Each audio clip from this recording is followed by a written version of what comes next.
John his brother and led them up a high mountain by themselves, and he was transfigured before them. His face shone like the sun, and his clothes became white as light. And behold, Moses and Elijah appeared to them, conversing with him. Then Peter said to Jesus in reply, Lord, it is good that we are here. If you wish, I will make 3 tents here, one for you, one for Moses, and one for Elijah. And while he was still speaking, behold, a bright cloud cast a shadow over them. Then from the cloud came a voice that said, This is my beloved Son, with whom I am well pleased. Listen to him. When the disciples heard this, they fell prostrate and were very much afraid. But Jesus came and touched them, saying, Rise, and do not be afraid. And when the disciples raised their eyes, they saw no one else but Jesus alone. As they were coming down from the mountain, Jesus charged them, Do not tell the vision to anyone until the Son of Man has been raised from the dead. The Gospel of the Lord. Praise to you, Lord Jesus Christ.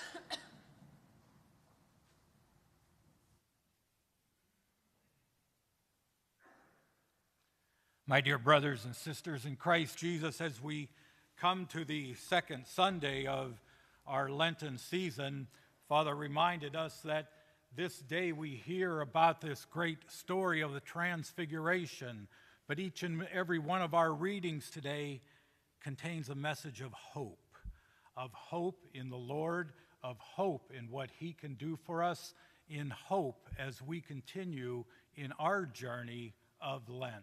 This Lenten journey for you and I should be one that we are following Jesus. We're following him through this particular time of our church season. And in this season of Lent, we're giving many opportunities to hear Jesus speak to us, to teach us, to hear about his miracles, to be able to walk with the disciples with Christ. And in that hope that they had, we too may gain a glimpse of it. In the Transfiguration story today, we hear at the very beginning that how Jesus took Peter, James, and John, his brother, and led them up a high mountain. But 6 days before that, Jesus was asking his disciples, Who do the people say that I am?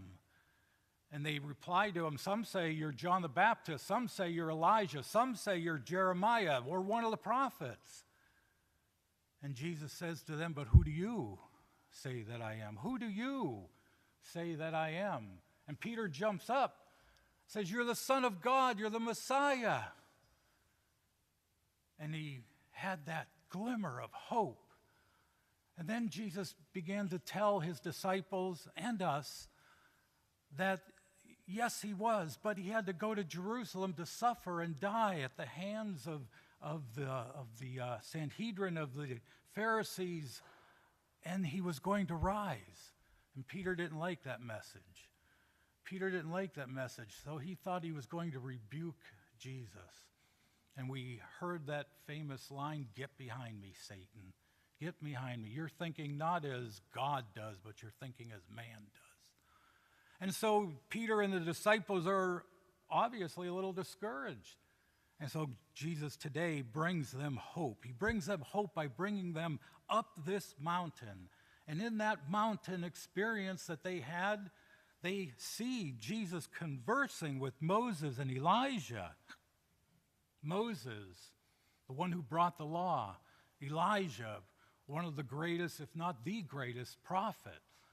And in that hope that they saw speaking with one another, they see the message that's coming to them. And that message is one of listening to God in the words that the Father spoke. This is my beloved Son. Listen to him.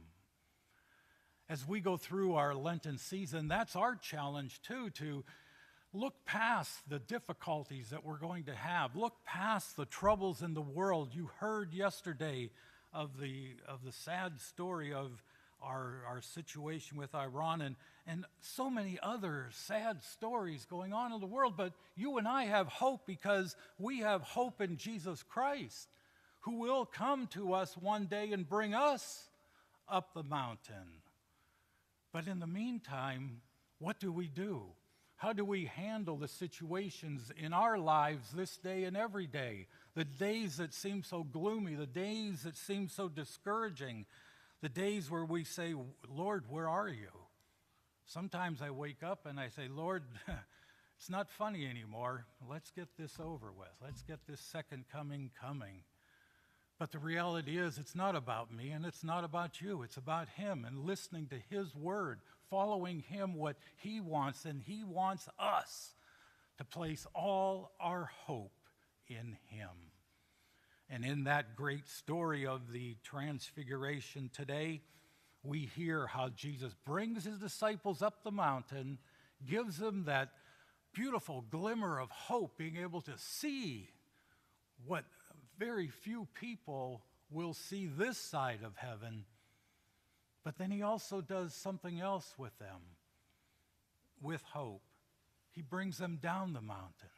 He brings them down the mountain to continue in that ministry that he was going to show them and us how to perform, to love, to forgive, to be able to speak to one another and live with one another in Jesus' most holy name. And most of all, to be reminded that he is God's beloved Son, with whom God is well pleased, and we are called to listen to him. So how do we do that? Yeah, it's real easy for me to stand up here and say, do this, pray this, go to this service, read this, all that other stuff. If it doesn't come from a true desire to see Christ as the Messiah, to see Christ as the one who will bring us not just hope in this world, but hope in the world to come, if we can't see that, then our hope is misplaced. Our trust is in something that God does not want us to trust in. Our desire is not in what Christ wants for each and every one of us. We travel through this Lenten season listening to Jesus. We travel through this Lenten season following him. We travel through this Lenten season knowing that at the end of the rainbow is new life with Christ. Yes, he will suffer, he will die, and so will you and I. But like Christ, we will have new life with him if we follow him and place all our hope and trust in the one God sent for us. And so, my brothers and sisters, we hear Jesus also charging his disciples, don't tell anyone about this vision until he has been raised from the dead. If you and I truly have that hope, if you and I truly have that trust in God, in Christ Jesus, we don't need to tell anybody about it. People will see it. People will see it in you. People will see it in me. And they'll see that life of Christ living in us through the way that we live and love as Christ did. So as we continue on in our Lenten season, in this just the second week, we got a long way to go. I hope you're ready. Hope you're nourished. This is why we come here. We come here to be nourished. We come here to hear God's holy word. We come here to receive Jesus' body, blood, soul, and divinity. We come here to support and love one another so that when we go out there and the big bad world wants to beat us up, we're ready. We're ready. We have the hope of Christ in us. We have his love with us. We have his trust in us, and we should place our trust in him. As our Lenten season continues on and our journey continues on with him, may his hope in us match the hope that we have in him.